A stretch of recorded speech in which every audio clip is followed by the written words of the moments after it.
الحمد لله رب العالمين وصلى الله وسلم على نبينا محمد وعلى آله وأزواجه وأصحابه ومن تبعهم بإحسان إلى يوم الدين وسلم تسليما كثيرا. أما بعد, we praise Allah Tabaraka wa Ta'ala, the one who deserves all praise, and we ask Him to exalt the mention and send His salutations and bless the Prophet Muhammad Sallallahu Alaihi Wasallam, his companions, his wives, and all those who follow them on their path of righteousness until the end of time. Giving da'wah is an amazing thing. And I invite every Muslim to be involved in giving da'wah after making sure that we have the minimum requirements and qualifications for that. But giving da'wah is an amazing thing indeed. And this is because it's what they call in English cumulative. It accumulates. And the experience and time play a major role in the formation of the da'wah and its effectiveness. The da'i, anyone who gives da'wah, not necessarily one who's giving lectures on YouTube or one who's conducting classes. Any one of us is a da'i if he is involved in enjoining what is good, forbidding what is evil, be it amongst the Muslims or the non-Muslims. All of this is a form of da'wah. But the da'i in general is an analytical person, an observer. Events at times mean a lot more to him than they may mean for other regular people. On the one hand, he is connected to the people, their problems, their concerns, their feelings. That's on the one hand. And on the other hand, he is connected to the revelation, the Quran, and the Sunnah, and the traditions of the Salaf, our righteous predecessors. And so, he therefore links current events to the textual evidence. He links, or she links, the current events to the textual evidence. And he further sees the manifestations of the narrations in what is going on around him. So he's like this apostrophe between the I and the M. I don't know if that's a good example. I just came up with it right now. Maybe I should use another one. But anyways, he's somewhere in between. He sees on the one hand, he sees the situation of the people, what's going on. He observes that from a worldly point of view. Then he looks at the narrations and the revelation on the other hand. So he sees what the people are doing in the light of the revelation. Then he sees what the revelation said manifesting in the actions of people. And therefore it becomes an amazing thing. Because what it does is, it further fortifies your belief. Not that we don't believe. Wa alaikum salam. We ultimately believe. But as Ibrahim did, when he asked Allah Azza wa Jal to show him, كيف يحيي الموتى قال أولم تؤمن قال بلى ولكن ليطمئن قلبي. Allah said to Ibrahim, did you not believe that Ibrahim was not an ummah by himself, حنيفا وما كان من المشركين? He was an imam, in iman. Yet he asked Allah to see how Allah revives the dead, how Allah gives life to the dead. Allah asked him, did you not believe? He said, yes, but so that my heart can find further tranquility. So that yaqeen, it becomes a matter of yaqeen. So when you observe what's going on in the Muslim ummah today, then you look at the narrations which explained that this will happen, all you can do is say, Subhanallah. How accurate was the depiction of the Prophet ﷺ, because that depiction of his was from Allah. And Allah knows the past, present and future. And Allah knows exactly how every event will take place. And therefore He told the Prophet ﷺ things that will happen, which He told us in turn. Yet it does not mean He knew the future in all regards. But there are certain aspects of the future which Allah told the Prophet ﷺ relevant to us. So that the day will come, like today, where we will discuss them. And it will be means for our iman to grow. It is not something we just read in Bukhari or Muslim and say, wow, that sounds nice. The objective behind every class, every khutbah, every lecture, every reminder is the growth of iman. Because with the growth of iman, paradise is acquired. With the loss of iman, hellfire is acquired. So it is necessary that we're always growing our iman. Wherever we find that, we fetch for it.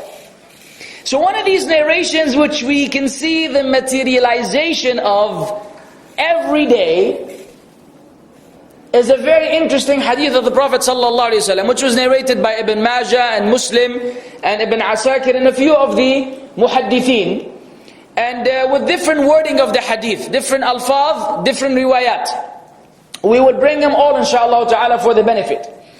The core one is in Sahih Muslim, the hadith of Abu Hurairah in Sahih Muslim radiyallahu anhu wardah, that the Prophet sallallahu alayhi wa sallam said, بدأ الإسلام غريبا وسيعود غريبا كما بدأ فطوبى للغرباء. Islam began as something strange. It was strange. People were worshipping idols around the Kaaba. Allat wal-Uzza wa ila akhirih. And then the Tawheed came and it was strange.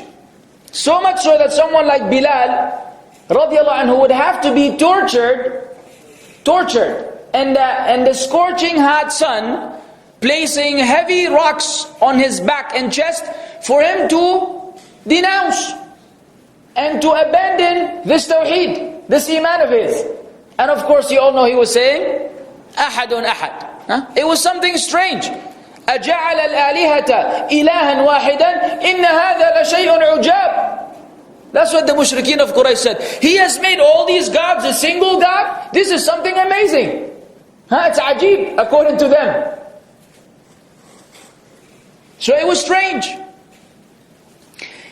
وَسَيَعُودُ غَرِيبًا كَمَا بَدَأَ. And it will go back to that state of strangeness just like at the time when it first came about. Ajib. How is Islam, which has been promised to conquer the world, and to remain until the end of time, how is it going to be strange again? It will be strange in regards to the people adhering to the true Islam. As for the adherence to Islam in general, count and don't even, and spend your life counting the many Muslims we have. But what form of Islam are they following? One which they have invented or their forefathers have invented. And so it will be strange in a sense that those who adhere to it strictly will be a minority. But Allah will give those the victory at the end of time. فَطُوبَى لِلْغُرَبَى. Tuba has been explained by the scholars as one of two things. Or both, actually. When there's no contradiction, there's a qaida which we should know.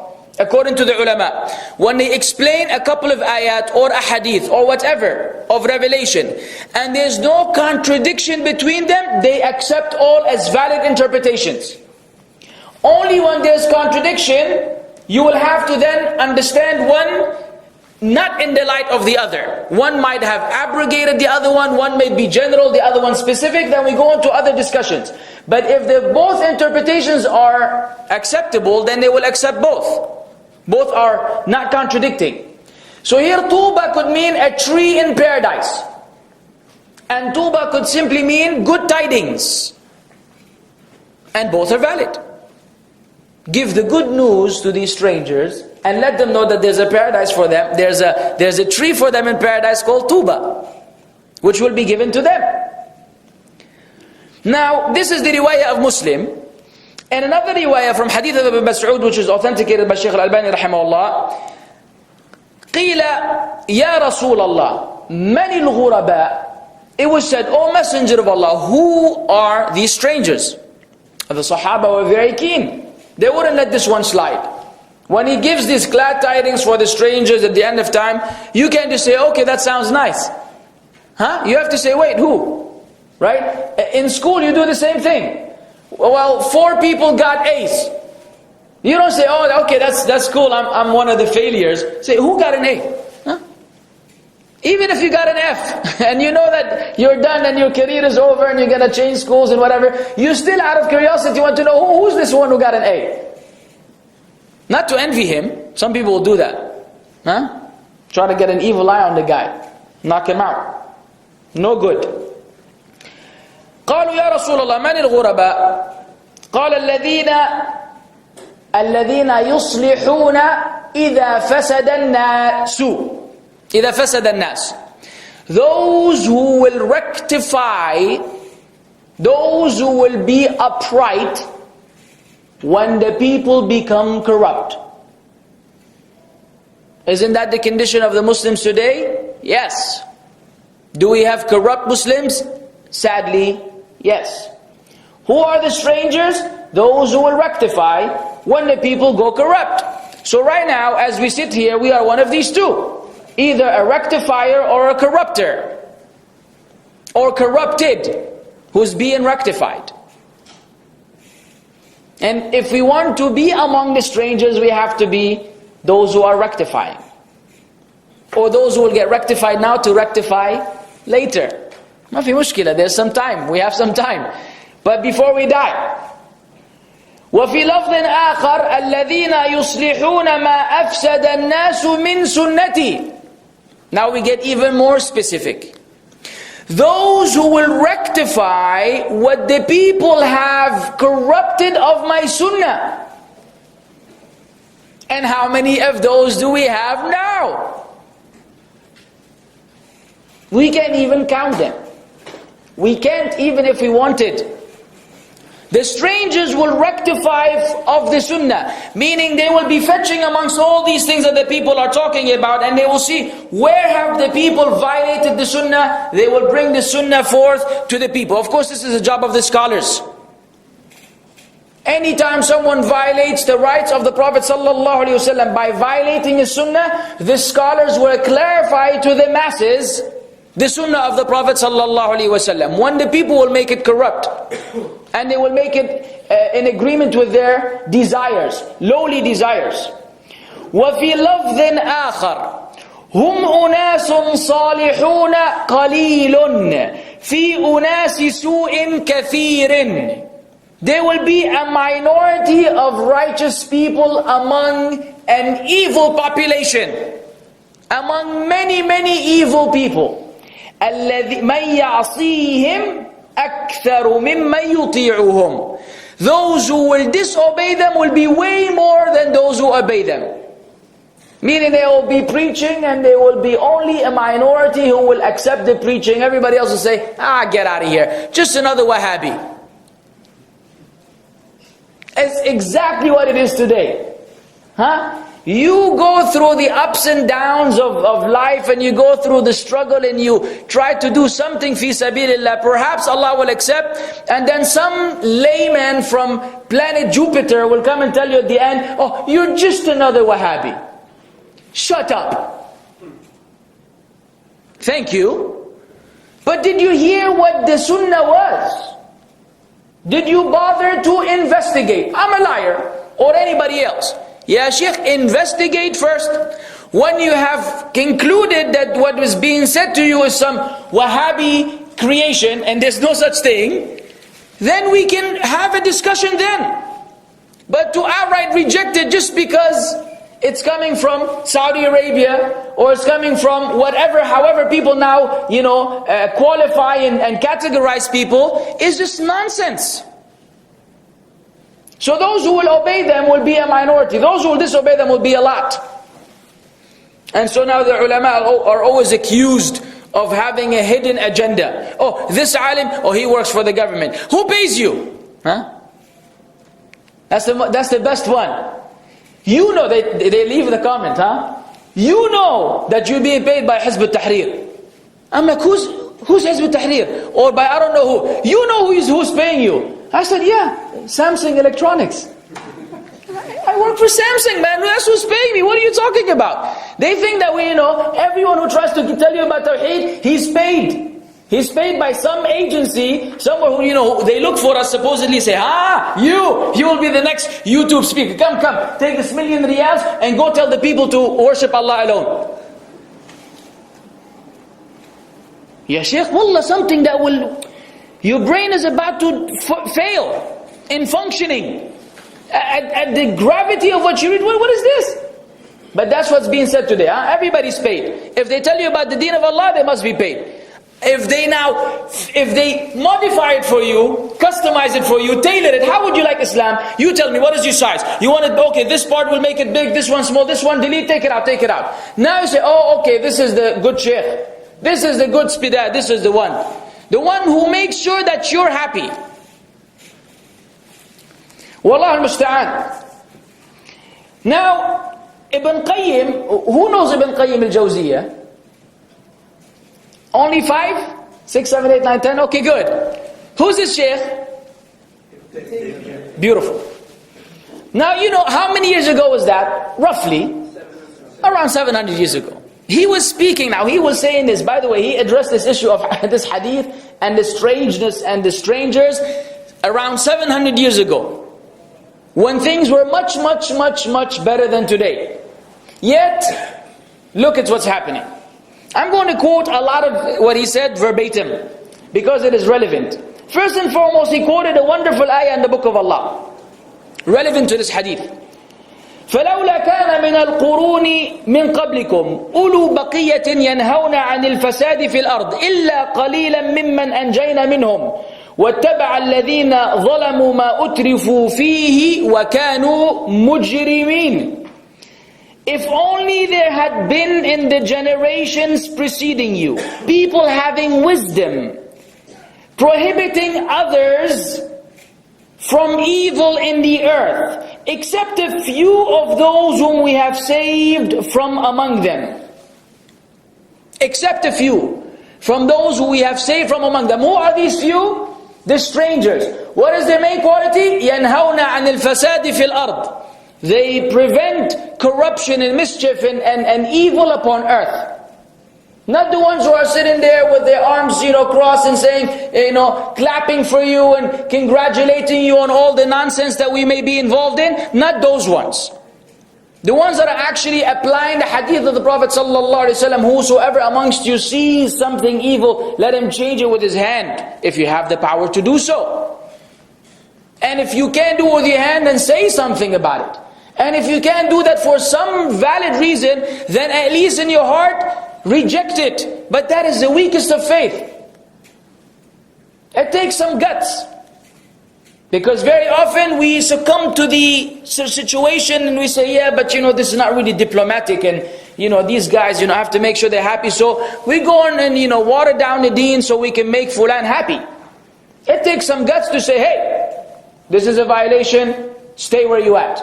And we need to deal with it. With wisdom. But it takes some guts to continue to stop corruption. If that weren't the case, then this earth would have been destroyed.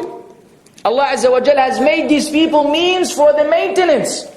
If Allah were to treat us according to our deeds, مَا تَرَكَ عَلَى ظَهْرِهَا مِنْ دَابَّةٍ. He wouldn't even leave anything which walks upon the earth, not even animals. The animals would have been destroyed because of the sins of the son of Adam. He said, explaining this, now look at the supporting ayat, because you're dealing with the idea saying the strangers, and so someone will say, oh, if these guys are strangers in the minority and we were told to follow the general masses of Muslims, that's what the people say, so that means we have to worry about these strangers, Go with the sawadul a'zam, go with the majority. No. Because Allah has His own standards in the Quran which we should be familiar with. First ayah is in Surah Al-An'am, ayah number 115, for those who love the references. وَإِن تُطِعْ أَكْثَرَ مَنْ فِي الْأَرْضِ يُضِلُّكَ عَنْ سَبِيلِ اللَّهِ. End of story. So when people bring the issue of numbers and these are greater, therefore they must be right and all this, then ala tul know that this is batil, because Allah explicitly said, if you obey akthar. Akthar means a lot or a little. The most akthar. Allahu Akbar. Allahu Akthar. That comes in some of the ahadith. Allahu Akthar. Remember Allah, Allahu Akthar. Allah is even more and more abundant. Kawthar. Kathir. Ibn Kathir, by the way, all this kathra is the same word, which means a lot, abundance. In tuti' akthara man fil ardi يُضِلُّكَ عَنْ سَبِيلِ اللَّهِ. If you follow the majority of people upon earth, they will mislead you from the path of Allah. Most people. Allah said in Surah Yusuf, ayah 103, وَمَا أَكْثَرُ النَّاسِ وَلَوْ حَرَصْتَ بِمُؤْمِنِينَ. And most of mankind will not believe even if you desire it eagerly. Allah telling the Prophet ﷺ, even if you strove and worked hard, for most of the people to believe, most of them will not believe. Why? Because the hujjah, the proof of the Prophet ﷺ wasn't strong enough, wasn't sufficient, wasn't convincing. No, it was. It was. But this is just the way these people are. This is when someone follows his desires. وَإِنَّ كَثِيرًا مِنَ النَّاسِ لَفَاسِقُونَ. Allah Azza wa Jal said, and truly most of mankind are rebellious and disobedient. You don't believe me? Look at your local TV. And if you don't have a TV, congratulations. That's one of the qualities of the strangers. But just in case you happen to come across one, just look at what's going on in the world and you will know why most human beings are defiantly disobedient. إِلَّا مَنْ رَحِمَ اللَّهِ. Now there are three types of strangers and strangeness. The first one is the one we're speaking about now. The strangeness of the strangers who are those whom were praised by the Prophet sallallahu alaihi wasallam. They are the people of Allah tabaraka wa ta'ala.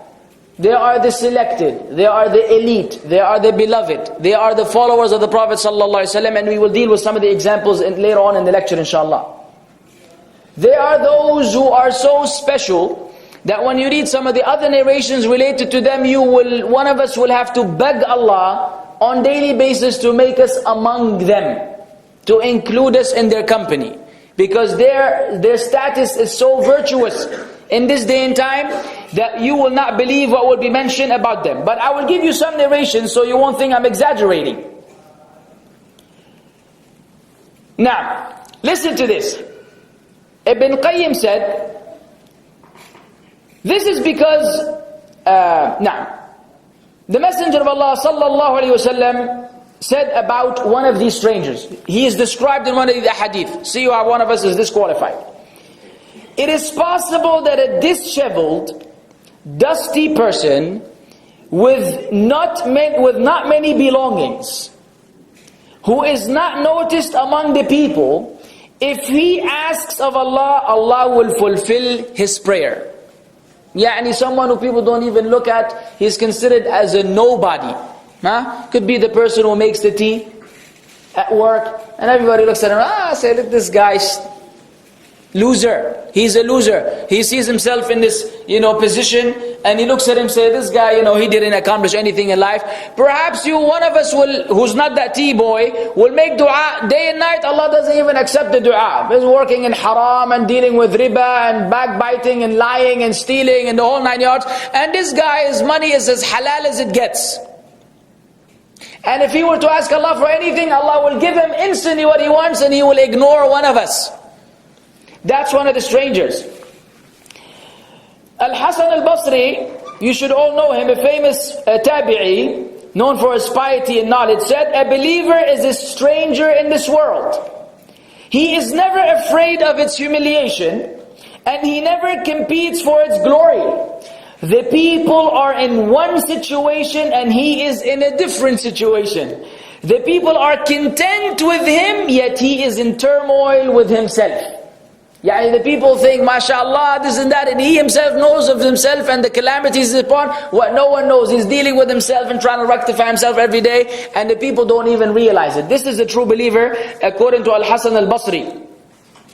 There's a very famous ayah which has been misunderstood by many, and the Prophet ﷺ clarified it himself. يَا أَيُّهَا الَّذِينَ آمَنُوا عَلَيْكُمْ أَنفُسَكُمْ لَا يَضُرُّكُمْ مَنْ ضَلَّ إِذَا اهْتَدَيْتُمْ إِلَى اللَّهِ مَرْجِعُكُمْ جَمِيعًا فَيُنَبِّئُكُمْ بِمَا كُنْتُمْ تَعْمَلُونَ. O you who have believed, take care of your own selves. If you follow right guidance, no harm can come to you from those who err, from those who make mistakes, from those who don't follow. He said, alayhi salam, that does not mean that if Allah has guided you, you can say to the rest of the people, as they say now, khalli walli. Okay? Let them just go, who cares? As long as I'm guided and inshallah everybody else ends up in Jahannam, it doesn't matter if I wind up in paradise. Just in case someone understood the ayah this way, the Prophet ﷺ clarified. He said, nay, no. Indeed, order good, enjoy the good, and forbid evil until you see the stinginess being obeyed and desires being followed. You will see these things. Stinginess being obeyed, desires being followed, and this world is preferred over the next. And each person being deluded by his own opinions.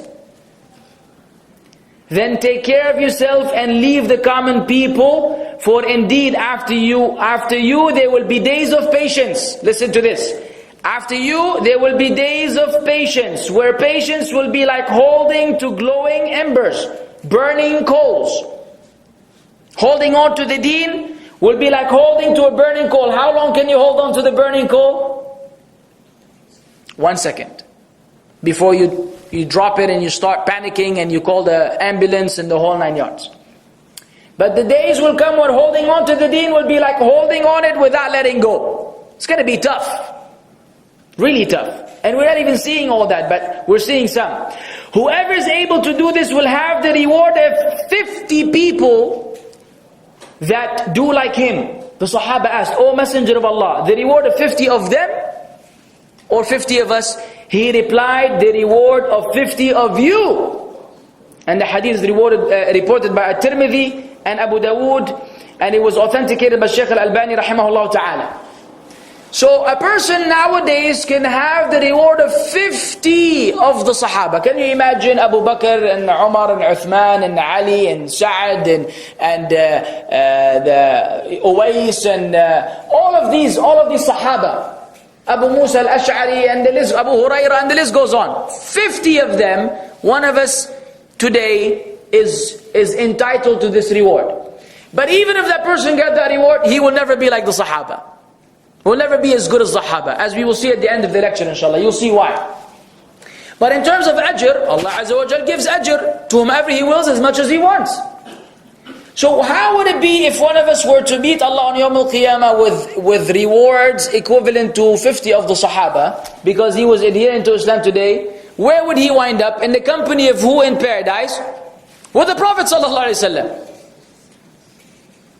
For eternity. Not like you will visit and then go.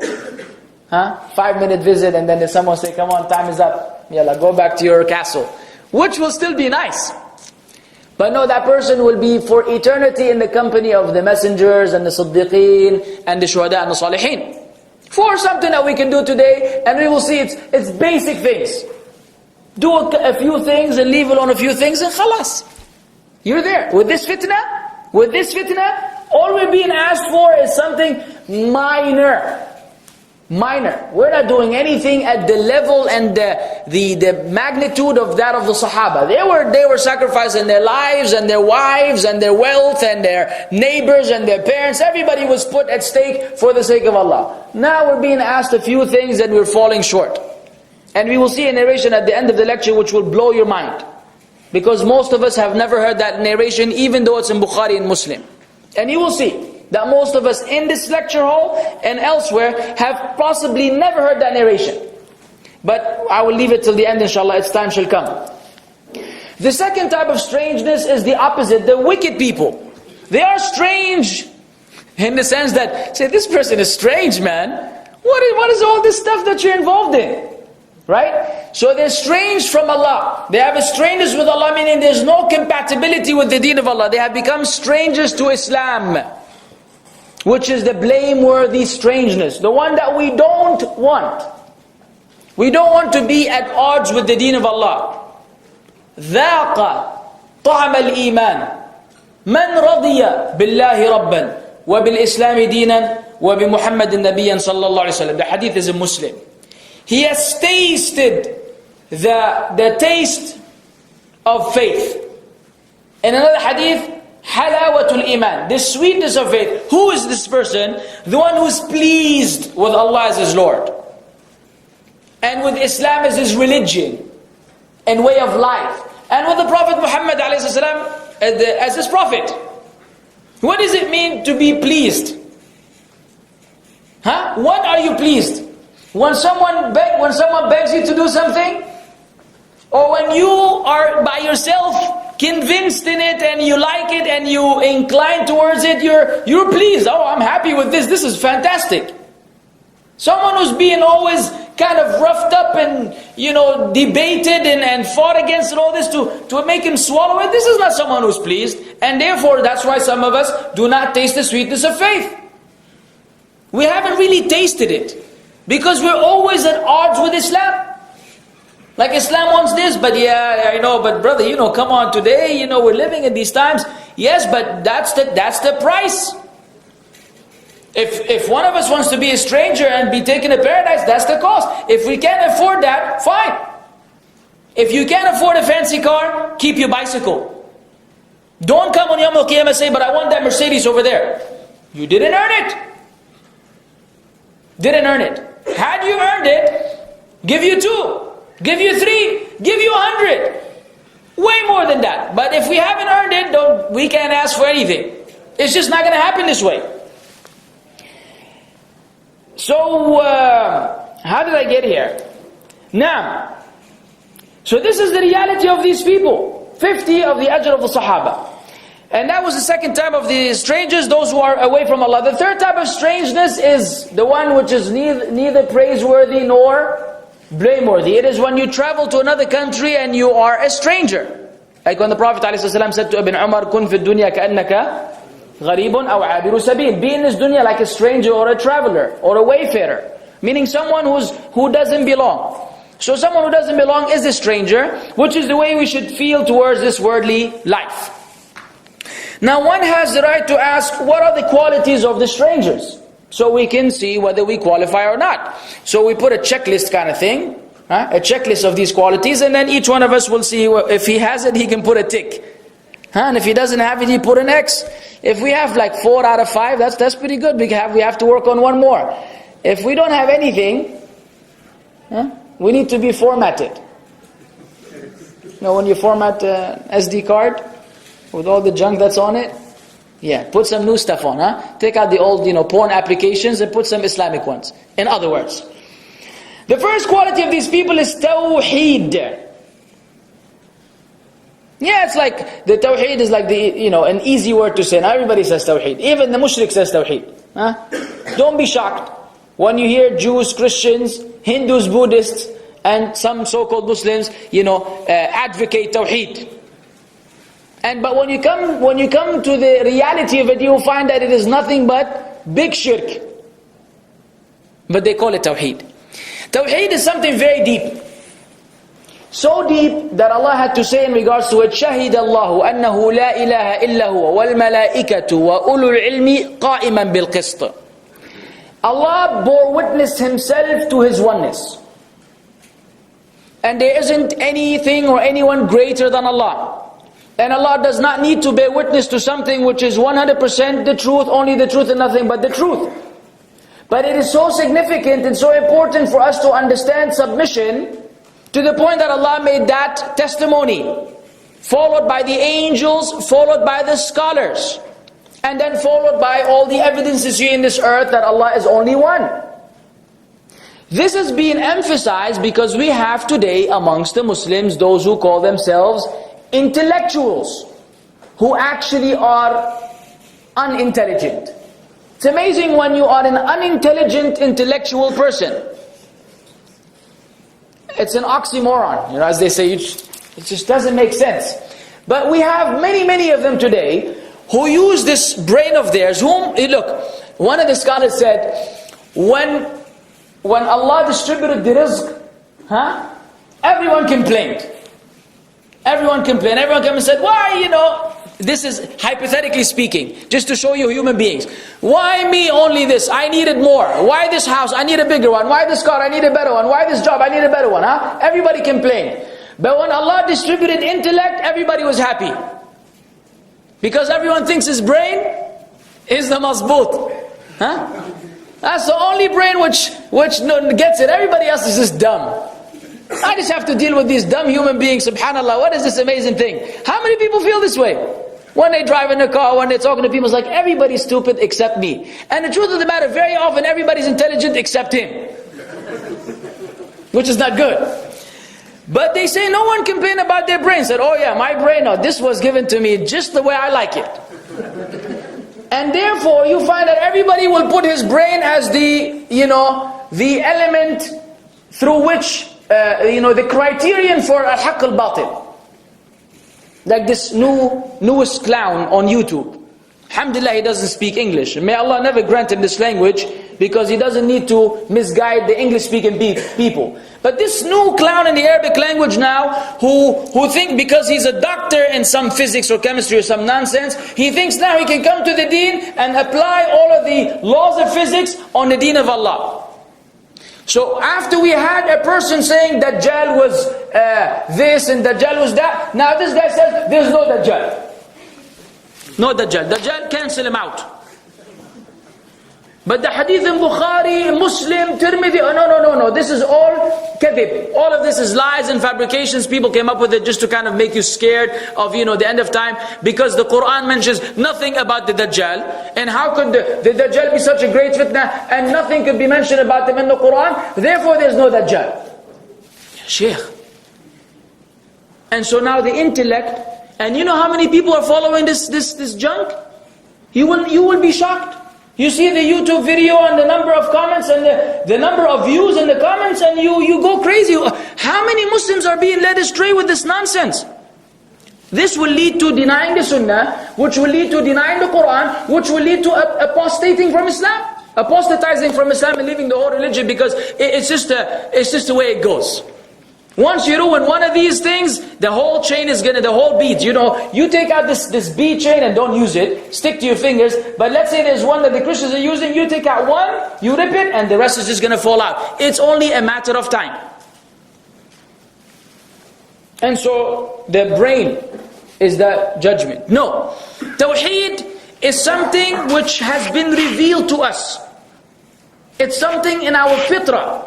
And we use our brain to confirm and affirm. Why? Because Allah is beyond human capabilities and human intellect. This is why how many kuffar have we had on earth ever since the beginning of time? Until now, they're so confused. When they did not refer to revelation, God became a cow.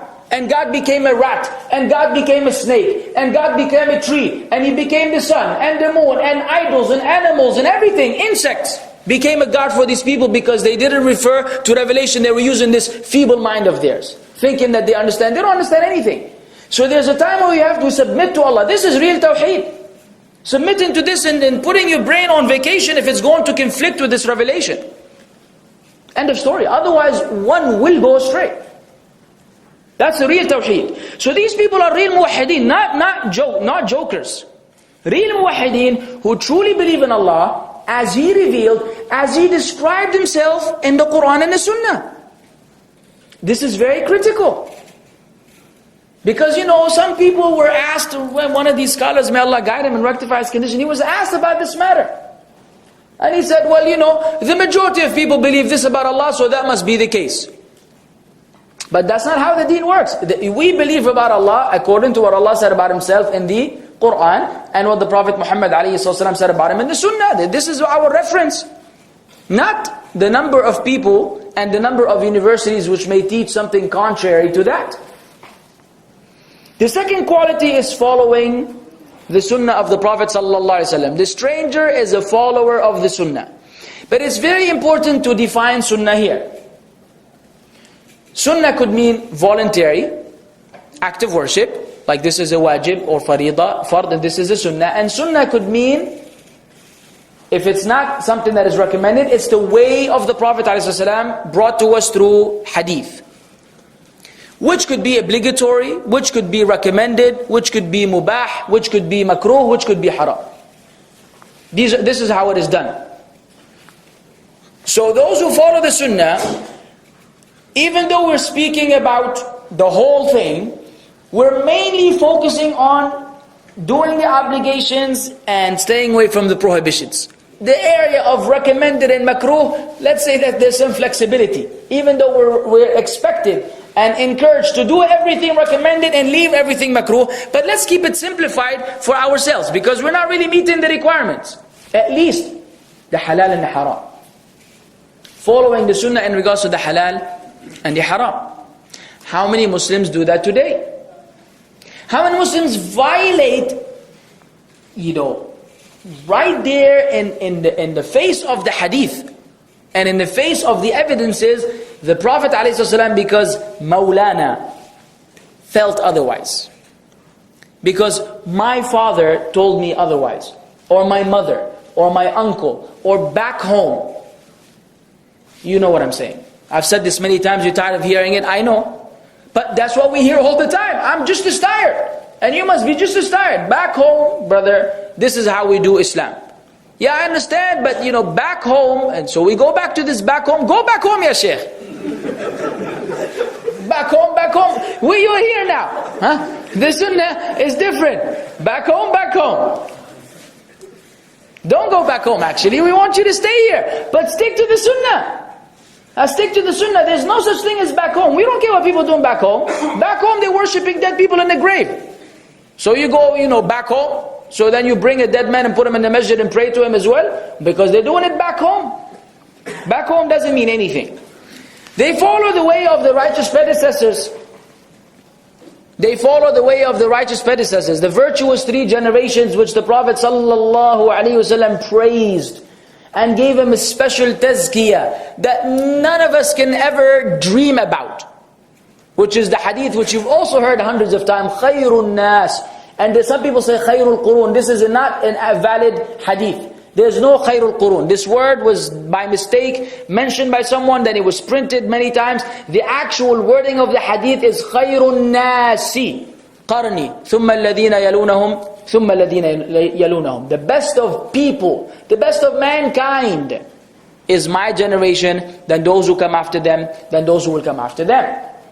We love these people. We're just stuck to them. We like to read what they said. We like to apply what they did. We like to learn from them.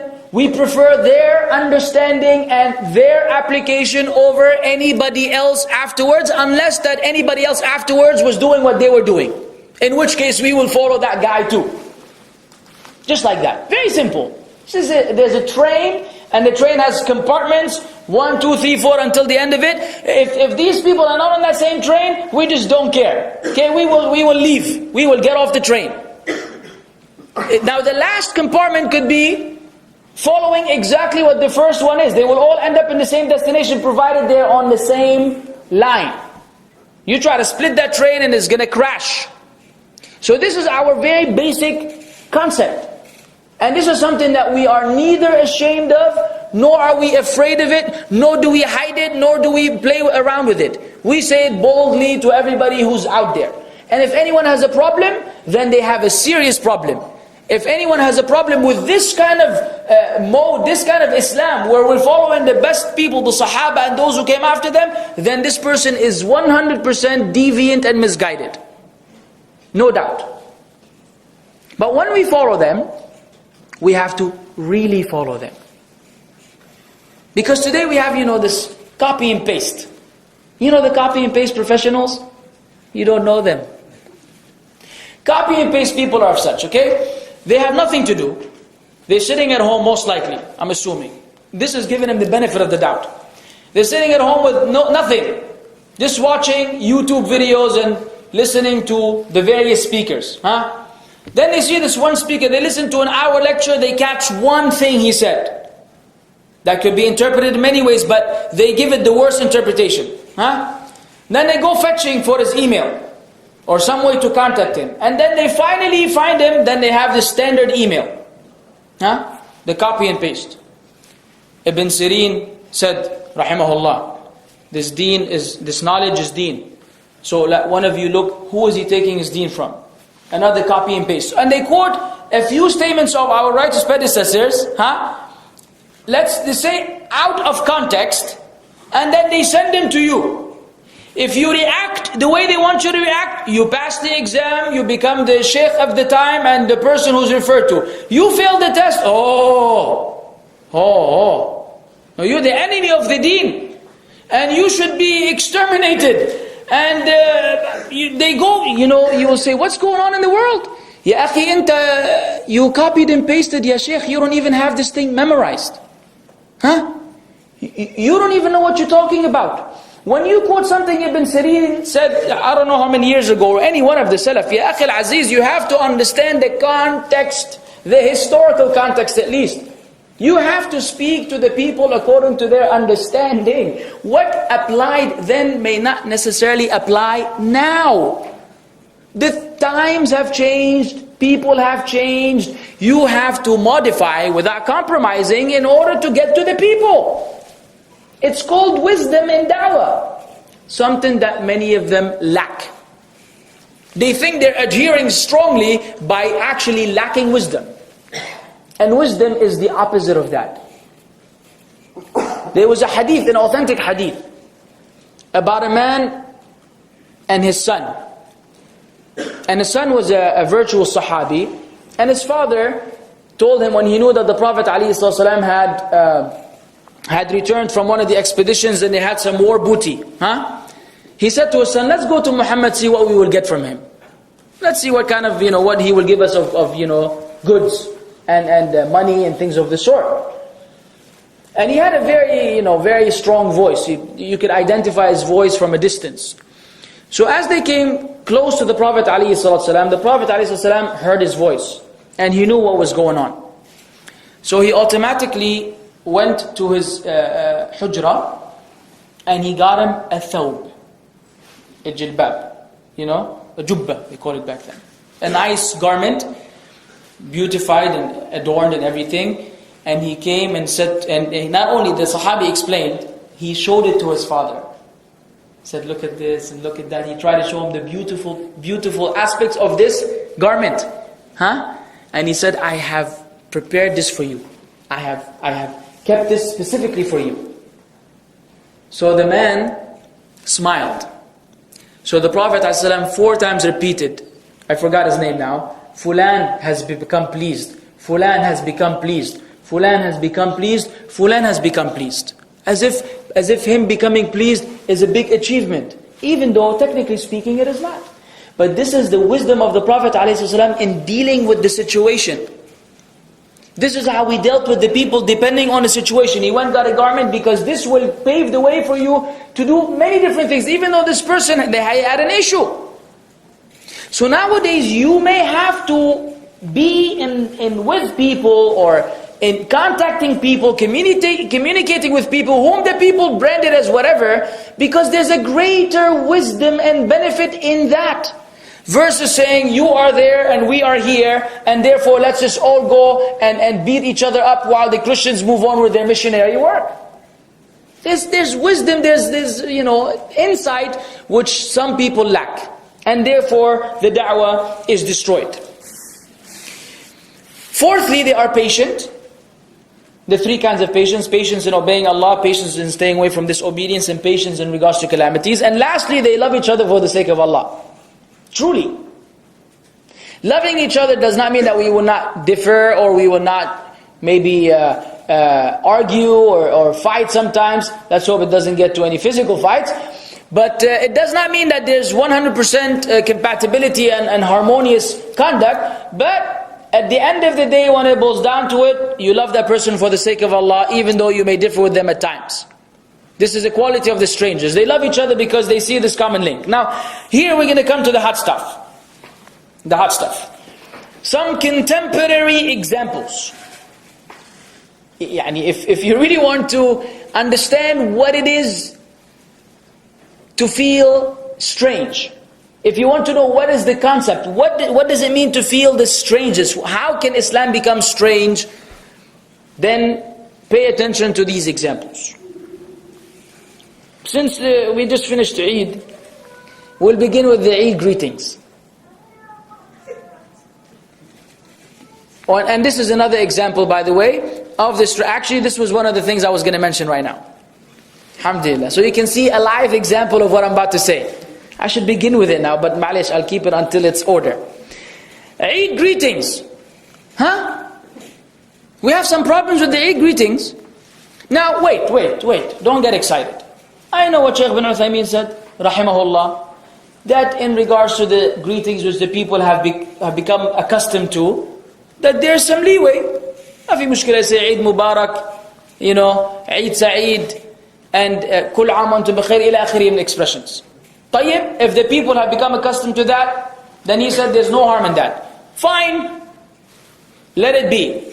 But there's another position which is more strict, which is that you restrict yourself to a single expression which we have from the Sahaba, which is تَقَبَّلَ اللَّهُ مِنَّا وَمِنْكُمْ, said after Salatul Eid.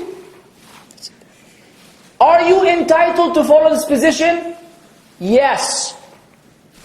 Those who want to follow the other position, they're entitled as well. But you are entitled for that position. We have become in a time where if you follow that position, you have become strange. You're strange. Brother, I told you Eid Mubarak, you said Barakallah Feek. Why didn't you say Eid Mubarak to you too?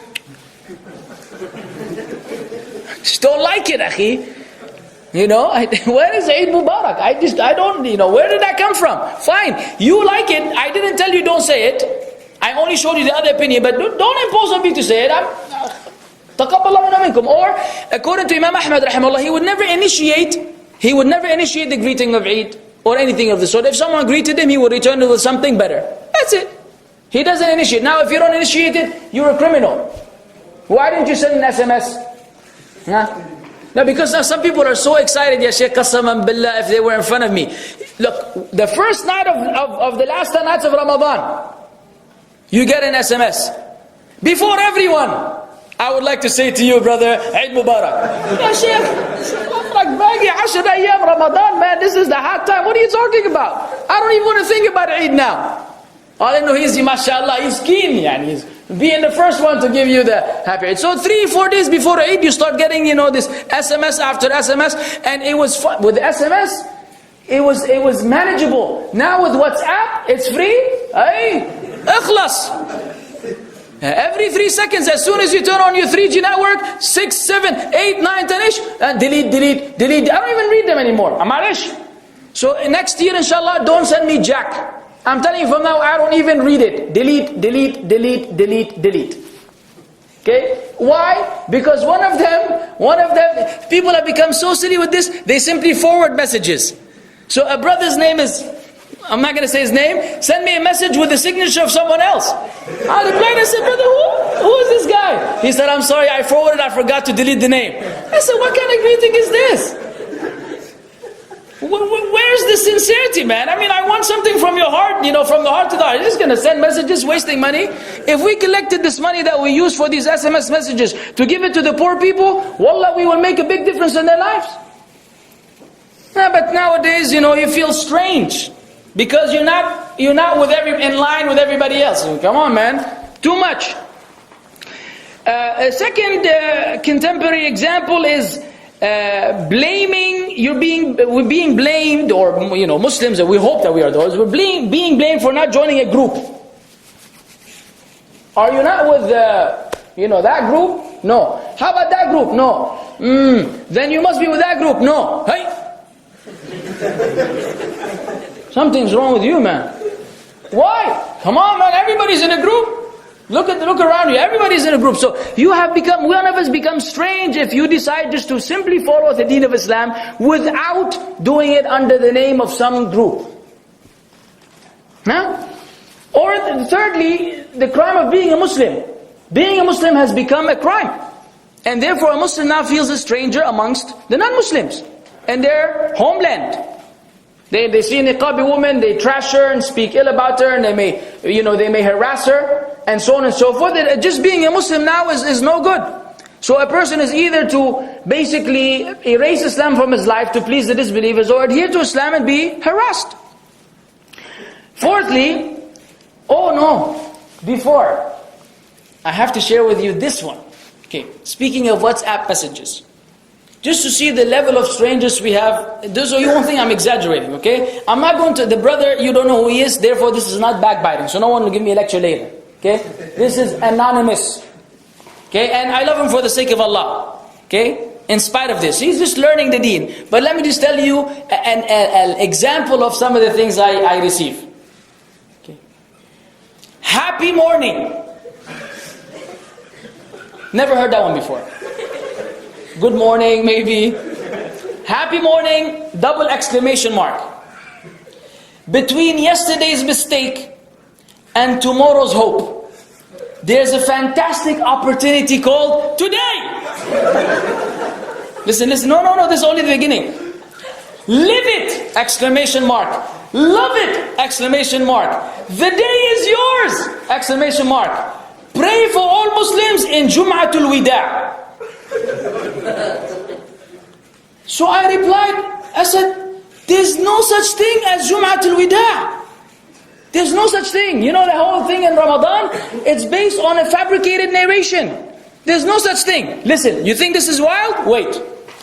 So I replied, there's no such thing as Jum'atul Wida', akhi. Then, hold on. The first message was at 12:10 p.m. At 3:10 p.m., 3 hours later, I received another message. Happy evening. Happy morning, happy evening. Exclamation mark. Between yesterday's mistake and tomorrow's hope, there's a fantastic opportunity called today. Live it, love it. The day is yours. Pray for all Muslims in Ramadan al-Wida'. Ya Sheikh, qasaman billah, I was about to faint in my place. You know what Wida' means? Farewell. Yani the brother made this the last Ramadan for the Ummah. I replied, I said, Akhi, there's no Ramadan al-Wida' either. Stop inventing things in our deen and fear Allah. He replied, sorry brother. And then, then we went communicating on other things. But you see this? Yani what? Jum'atul Wida', okay, this one doesn't exist. So 3 hours later it becomes Ramadan al-Wida'. Habibi, I love him for the sake of Allah. Nobody knows who he is, and I hope he's laughing now, not upset. It's okay, man, it's a good laugh. I laughed, he laughed, I'm sure he laughed, inshallah. طيب, the fifth crime, not having a TV. You become strange. You don't have a TV? You need money, brother? I can lend you some money, man. We can collect from the neighbors. I got some good neighbors. We can put together some money, stash for you. You can get a nice, Samsung TV or something like that. Say, no, it's not a matter of affording or not affording. I just, we don't like TV. Weird Muslim, huh? Yeah, strange. Or not supporting a team. You don't have a favorite cricket team, favorite football team, favorite basketball team. You just like to play sports. And so you have become strange. You don't support anyone, but the NBA finals, you must be with one of the two teams. No, I'm not. I don't care. Well, I don't even know who's playing the finals. Oh, that's another crime. Same thing goes for soccer, cricket, football, and the list goes on. It's like, if you don't have a team whom you, even practicing people, and this is really something we have to be aware of. You are a Muslim, How in the world would you be supporting a bunch of non-Muslims, disbelievers? Playing games. Their life is playing games. The last thing on their mind is Allah and His Messenger ﷺ and the Deen of Islam and Yawm al-Qiyamah and. It's like there's a difference between the heavens and the earth, between you and this person, and yet you are a follower of his. Happy when he scores a goal or shoots a ball or whatever. It's very strange. It's strange not to be a stranger in this regard. Hating smoking. Nowadays you have smoking is everywhere, so you have to kind of, start liking smoking and be able to hang out with smokers. What in the world is wrong with you if people are smoking? And this might have happened to you. It has happened to me personally. Went to a bagala, and the person, was smoking, and I said, akhi, with a gesture like this, he said, get out of my face, man. Get out of my face. Just like that, in Arabic. And he kept puffing a cigarette, and he was cursing me out as I'm walking to the back to get the bread. I said, this is what the condition we're in. You saying something about smoking makes you a lunatic. You're the weird person. It's totally normal to smoke in public places. And we as Muslims know that we have the rights of Allah Azza wa Jal and the rights of the creatures of Allah. And the rights of Allah may be forgiven, but the rights of the creatures, these will never be forgiven. They will get their rights on Yawm al-Qiyamah. Let every smoker understand that the people that are being harmed by secondhand smoke are your enemies on Yawm al-Qiyamah. So the more you have in your neck, the more you'll have to deal with. And this is not a light matter. Somebody say, oh, I will worry about it then. No, no, no. According to the hadith in Bukhari of Abu Hurairah, this person will continue to lose his good deeds to these people whom he harmed until he has zero good deeds. Then their sins will be placed on him and he will be thrown in Jahannam. And so one wants to light the fire here and wants to be lit in the fire there. Thinking it's something that is cool and it makes you look, like you know what's up, it's like, yeah, I'm this. No, you're not. You stink. And you make people around you stink. And you make the masjid stink. And you make the environment stink. And the air condition afterwards stinks. And your clothes stinks. Everything is stinky. And we will see that the Prophet ﷺ disliked stink. And he had some issues with it. Sixthly, not kissing or standing when someone comes. حدثنا أنس بن مالك قال رجل يا رسول الله أحدنا يلقى صديقه أينحني له قال رسول الله صلى الله عليه وسلم لا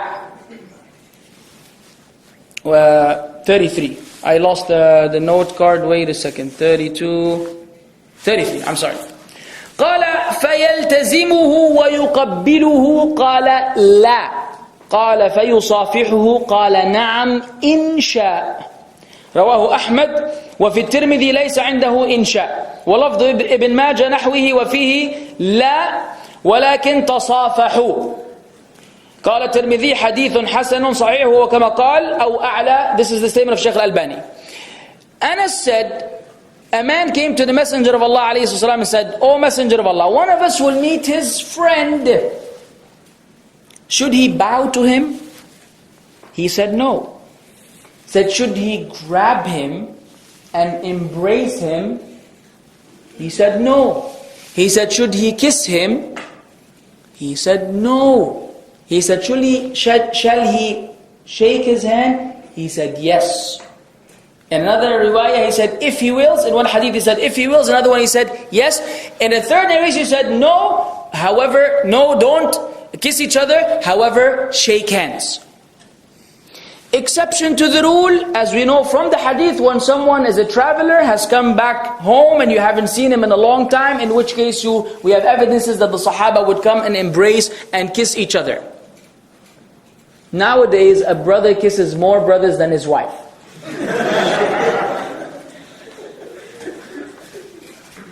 I mean, if you visit a people, of 15 people, you know how many kisses?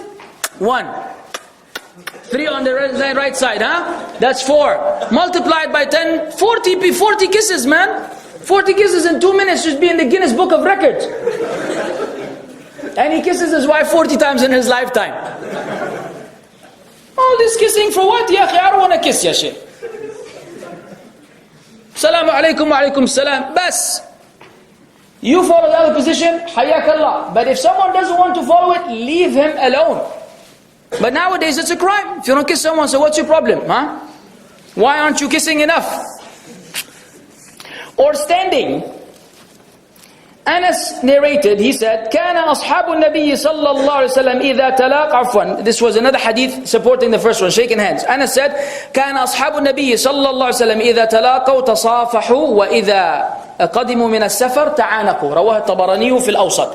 Anas said, the Sahaba of the Prophet ﷺ, when they would meet each other, they would shake hands. And by the way, one hand, not two. And when they would come from travel, they would embrace each other. They would have a little hug when someone came from travel, according to Anas. As for standing, Anas said, لم يكن أحب إليهم, speaking about the Sahaba, لم يكن أحب إليهم من رسول الله صلى الله عليه وسلم وكانوا لا يقومون إذا رأوه لما يعلمون من كراهيته لذلك. رواه الأحمد والترمذي. Anas said, no one was more beloved to the Sahaba of the Prophet ﷺ than the Prophet ﷺ himself. However, they would never get up when they would see him because they knew how much he hated that.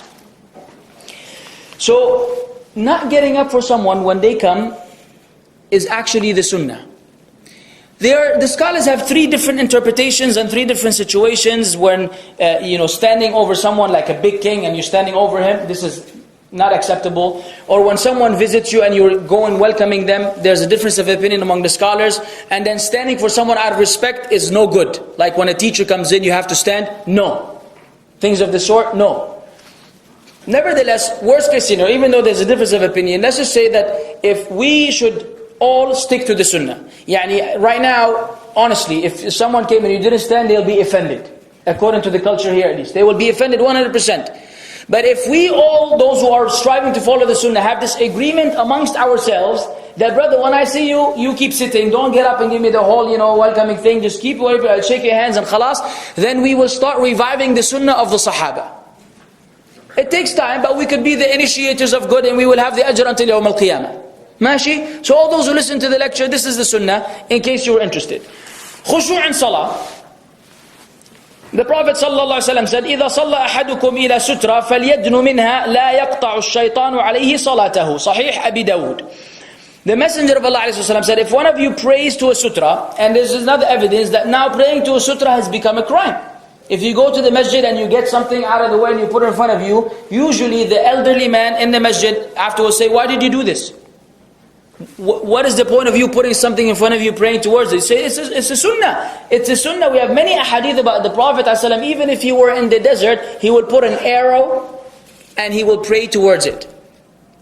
And he would make it a point to pray towards something. So if one of you prays, let him pray to a sutra. Go look for a wall or anything where usually the sunnah is that it should be an arm's length in height. Preferably if you can't find it, it could be shorter, but look for something that height and pray towards it. Why? This is your private property. If someone were to go in front of you, you have the full right to say, stop.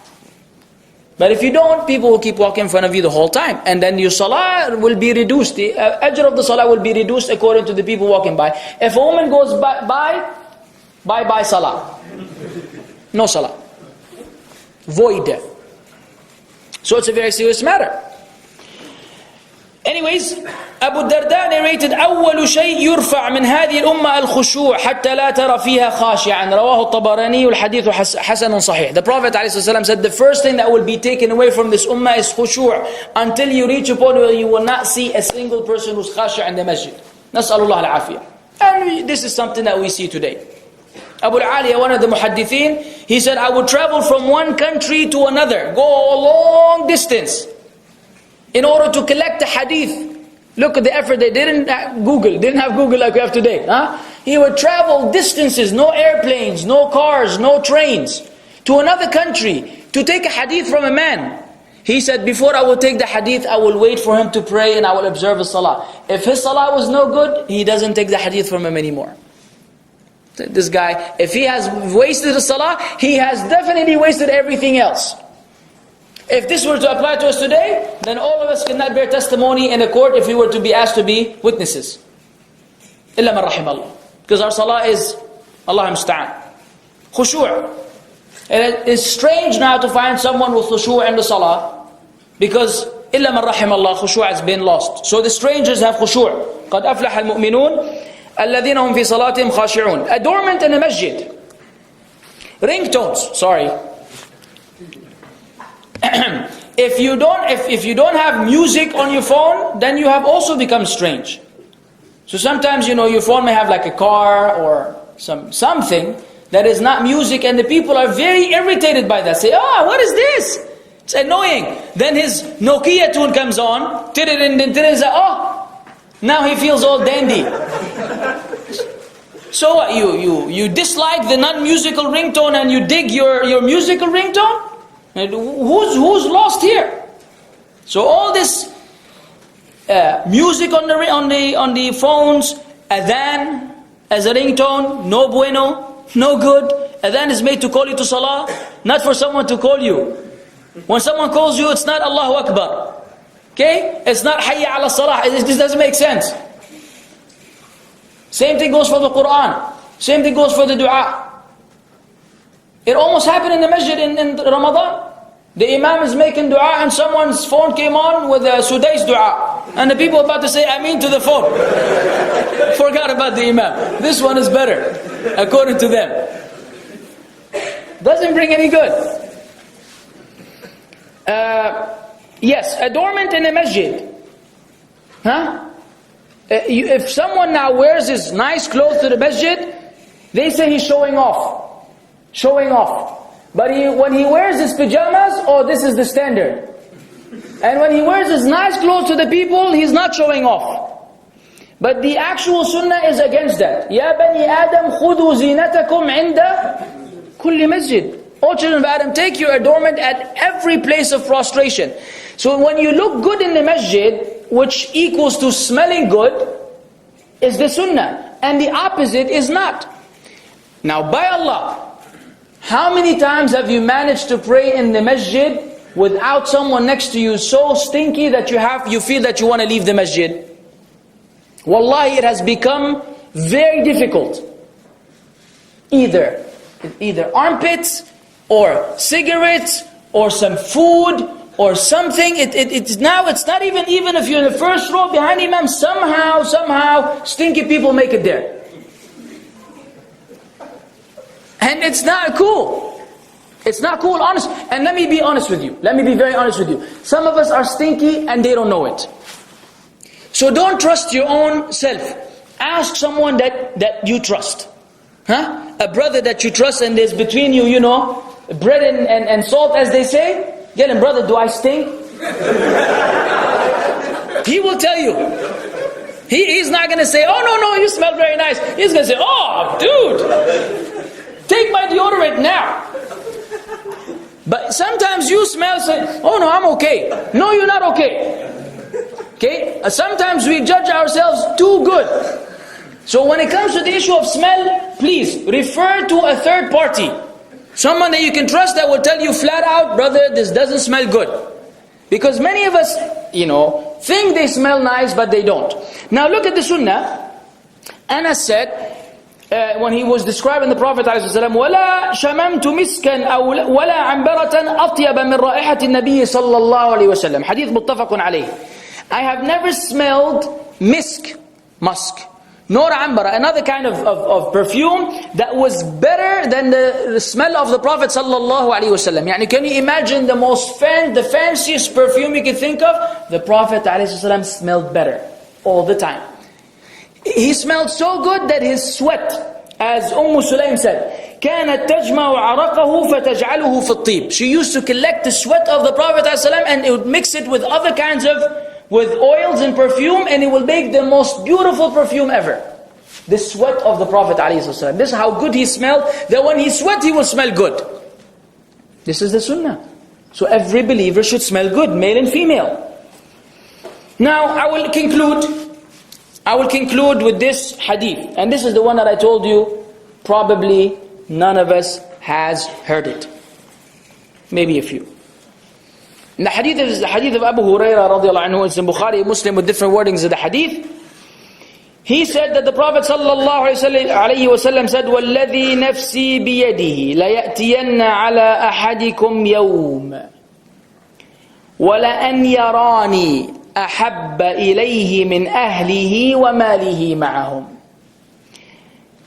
By him in whose hand is my soul, there shall come a day upon one of you, where for his wish, for him to see me, he would desire to see me, even if he were to ransom his family and his wealth altogether.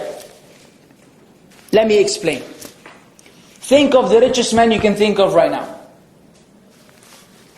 Any average person from the local area, let's say he has 1 million riyals.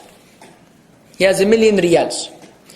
He's being told, if you truly love the Prophet ﷺ, this person is being told, you'll be willing to give up all of your wealth and lose all of your family members merely to look once at the Prophet ﷺ.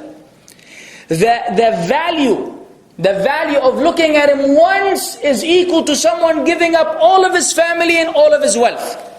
The Sahaba saw him every day. This is the virtue of the Sahaba. So a time will come when the true believer, now which one of us feels this way? Which one of us, if offered, are you willing to lose your mom, dad, wife, sister, children, and give up all of your wealth to look once at the Prophet ﷺ?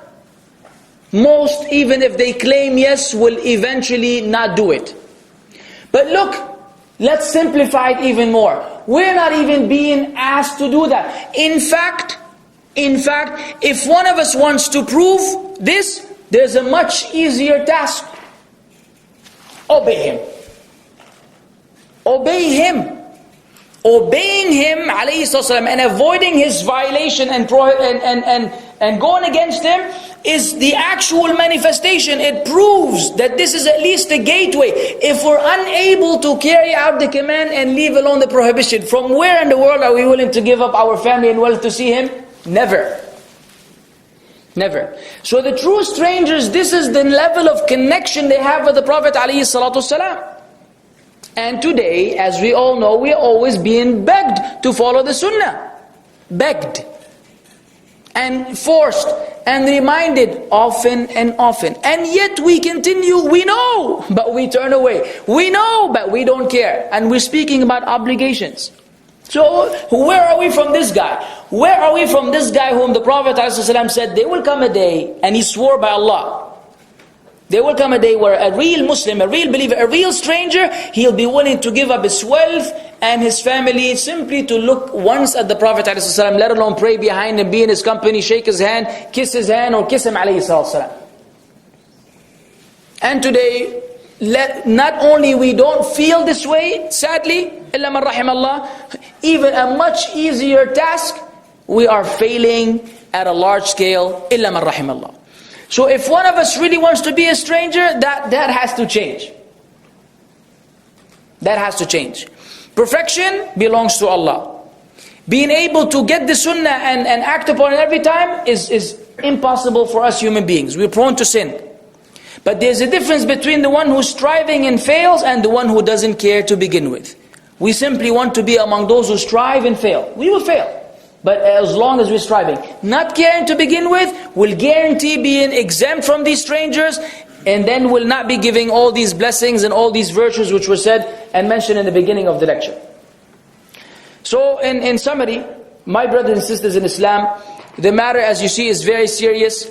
We are seeing the materialization and the manifestation of the ahadith of the Prophet ﷺ in this day and time. And we're being told how the people will be, how they will behave, those who will follow their desires, those who will follow their deluded opinions. And we're being told that among them there will be a group of people who will be strange, who will be adherent to the sunnah, rectifying what the people corrupt. Doesn't one of us wish to long and to be one of them? Doesn't one of us understand this big difference between these two groups of people, and therefore he's really working hard to be with these ones? I mean, come on, this is basic. It's common sense.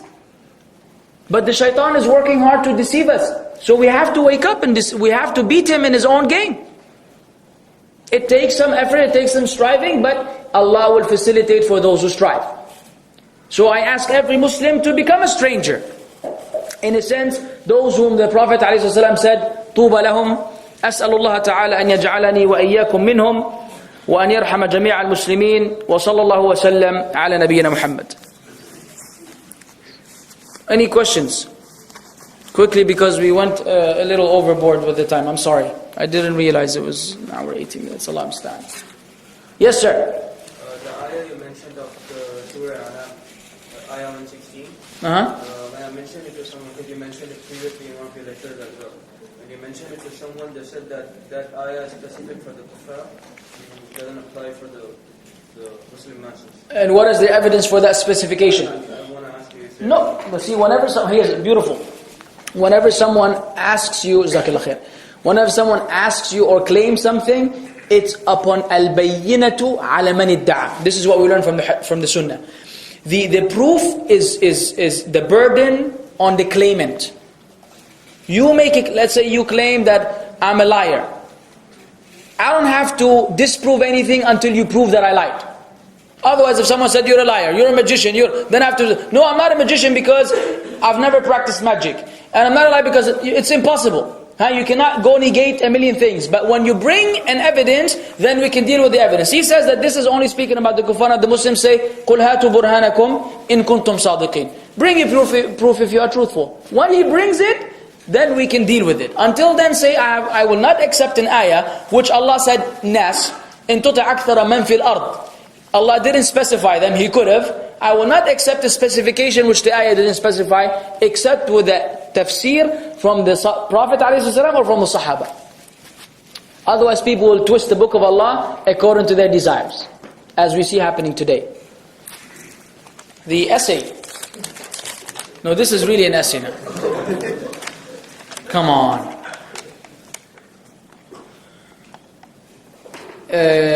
This question mentions the names of some people whom we don't want to broadcast now. Jazakallah khairan ma'alish for the essay. And I always go ahead of myself and criticize the essay before someone apologizes for the essay. Ala kull hal, this question, with all due respect to the sister, it's not appropriate to address this now in this particular fashion, because of the fitna related to it is greater than the benefit. And you have to evaluate things. Not everyone can be mentioned by name just like that, without proper study. And this is what has been said many times. Whenever a person was warned against by name, it was after thorough investigation. Not that we just don't like him, say, oh, Fulan, X.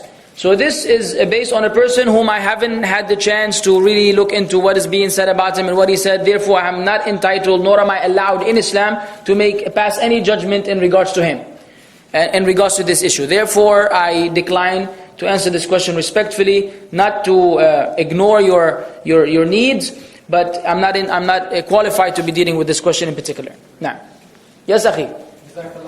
Barakallah feek. Hayakallah. لكن فهمت انك تتكلم عن صفة الغرباء وكذا. صحيح. فجزاك الله خير لو انك تشرح يعني تذكر لهم اسماء العلماء الذين يقتدون بهم والذين هم يعني على اساس يعرفون منهم يعني يتبعوهم. No, actually he's the brother Allah khair is saying that he doesn't understand much English, but he understood that we're speaking about the strangers, and so he was suggesting that we mention the name of the scholars from whom we can take the knowledge. And I believe that almost everyone here knows who they are. I think if I ask the brothers to name them, they will be able to name them. Right? Who are our scholars? The dead ones. We'll begin with the dead ones. So nothing funny. Huh? No, I'm speaking in recent times.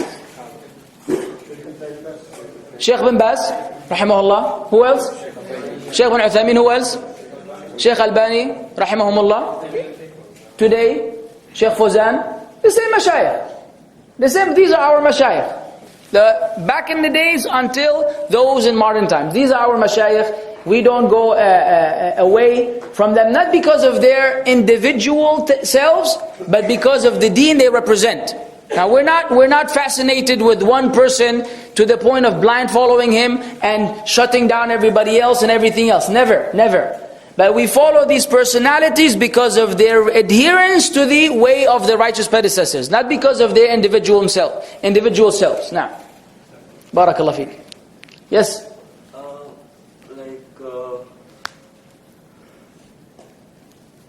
It's okay, not on camera. I am.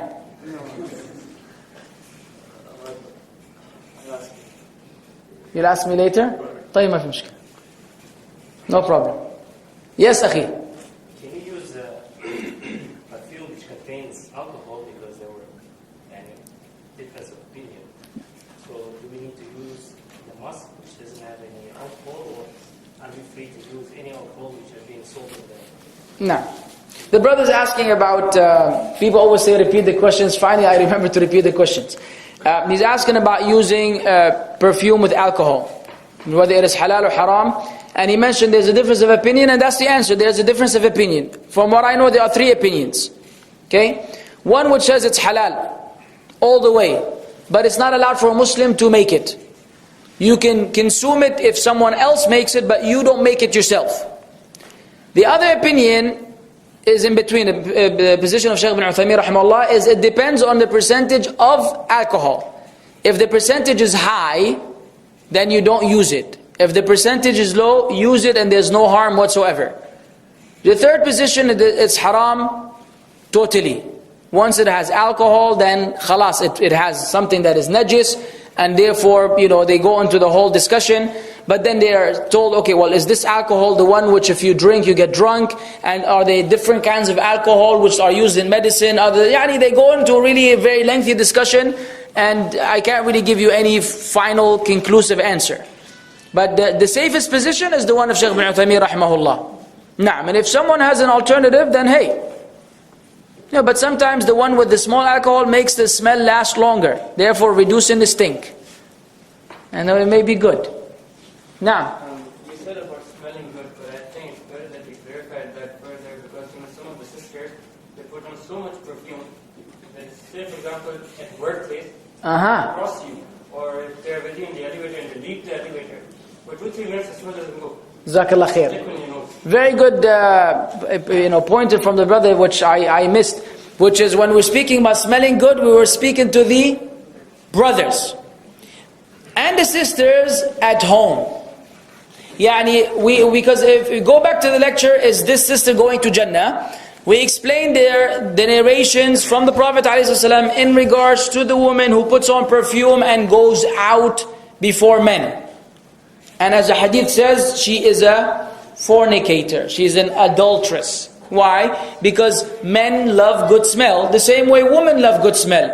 So a man by nature, when a woman walks by and she smells good, it's an invitation for him. Even if she doesn't want to invite him, he invites himself.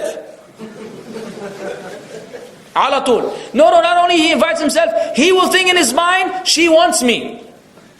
And she did this because she's trying to attract me. And even if you try to change the man's brain, you can't. So understand, oh sister, how men think. They think now you will find an exception to the rule every now and then, some guy who just doesn't care. Barakallahu fi. But that's not the asl. The asl is that there are messages. All these things are messages. And if you see a bunch of guys hanging out, you see it. A lady will be standing 20 feet away, and she sees a bird, she smiles. He says, she smiled at me. Did you see that? She doesn't even see you, Captain. She saw the bird over there. No, he will go and analyze it his own way and build a mountain, and there's nothing to build on. So men are weird in this fashion. Allah, knowing how men are, made women avoid things which will put them in this predicament where they would be harassed. So when the sister goes out, she goes out with absolutely no perfume. When she goes home, she can shower in perfume. Okay, fill up the tub and sit in it. But when you go out, la. We don't need to smell anything, and it's haram for you to do this. You say it's tough, we say it's not. It's the price of Jannah. You don't have to do much. You don't have to do much in this life to enter Jannah as a lady. The men have to do a lot more to enter Jannah. So woman has been made quite easy. Fast your Ramadan and pray your 5 daily prayers and protect yourself and obey your husband when you have one. Khalas, you're ready to go to Jannah. That's what the hadith says. And therefore now the little things you have to leave alone for the sake of Allah are your ticket to paradise. If you want to enter paradise, you have to pay the ticket. That's the ticket. Leaving alone things which you normally love. Like adornment, like perfume, like trying to look cute. Yes, we understand that, but it just doesn't work. Because men will take different messages and interpret it their own way. Yes, brother.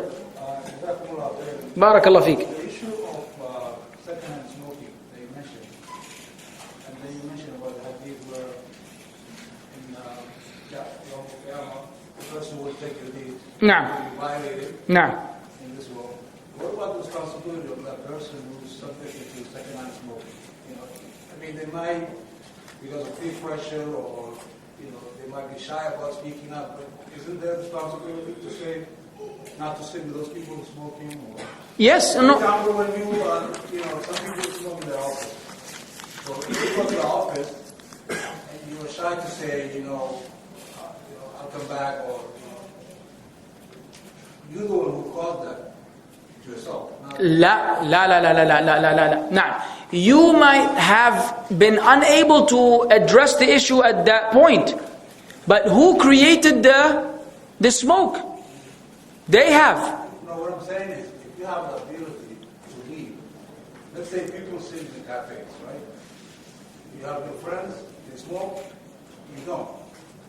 You have the ability to say, I'm not going to sit with you guys. Naam. And if you were to stay, they're still guilty for being the source for your disturbance. You choosing to stay is the wrong decision.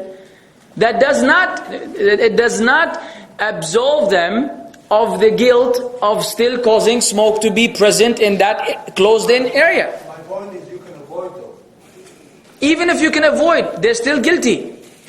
So now there's two guilts. The guilt of someone who's engaged in this, who doesn't forbid the evil and he's part of the smoking session, and the evil of them being the source of that problem. Just to give you one example, I have colleagues that I work with. They have their office, they smoke in their office. Okay. He calls me, he says, can you come to my office? Okay. And if I know he's smoking with some other guy, I can say, you can come to my office or Sahih, brother. somewhere. Now. If I have that ability to say that, but because of shyness or be politically correct, and I don't say that, and I subject that second-hand smoking to myself, They're still guilty. well, what about me? You're guilty too. This is my point. This is what I'm Yeah, that's what I'm saying too. Everybody's guilty. just to clarify. Barakallah fi. Oh. Most of the deodorant for women have perfume smell.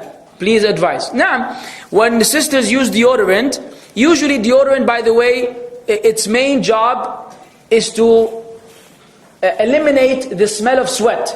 You only smell the actual scent when you put your nose under your armpit. You will hardly find someone who walks by, only in the advertisement. Right?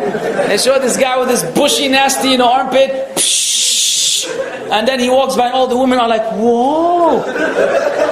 This nonsense, man. It's armpit, for the sake of Allah. This guy hasn't shaved ever since he reached puberty. It's all nasty and disgusting, but this is the cool stuff. Anyways, you usually don't smell this scent of deodorant unless you're close to someone's armpit. So if a sister puts a deodorant and she's wearing her jilbab, technically speaking, it is impossible for the smell to go all the way out to the people around her. It will be something, when she puts her nose, she will smell it, that it smells good and there's no sweat. But unless you're using some really amazing new type, which I'm unaware of, it's not going to be one where the people around you will smell. Avoid the spray ones. I know the spray ones are very strong, but the ones which the rolly ball thingy, yeah, they're not that bad. Now, anything else?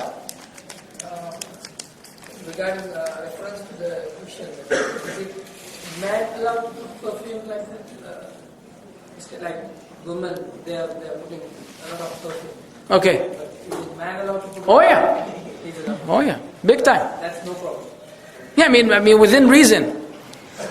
Yeah, within reason. I mean, nothing that is just repulsive. Sometimes. I mean, the woman doesn't feel that we are inviting them.